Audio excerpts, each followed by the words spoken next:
মুষলধারে বৃষ্টি পড়ে, সেটার কারণে পাতা নড়ে, এটাই স্বাভাবিক। কিন্তু এখানে ফকির দৌড় দিল কেন? তাহলে কি সে ইনফরমার নাকি অন্য কিছু?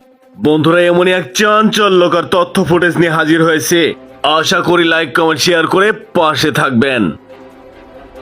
সাদা টি শার্ট পরিহিত ভদ্রলোক রাস্তায় তার ওয়াইফকে দাঁড় করিয়ে ব্যাংক থেকে টাকা তোলার উদ্দেশ্যে ভিতরে ঢোকে। ইতিমধ্যে ব্যাংকের মেইন গেট থেকে সন্দেহভাজন ব্যক্তি তার পিছু নেয়। একটা সময় সেই সন্দেহভাজন ব্যক্তি বাহিরে এসে ফোন কলে ব্যস্ত হয়ে পড়ে। তারপর কি হয় দেখতে থাকুন।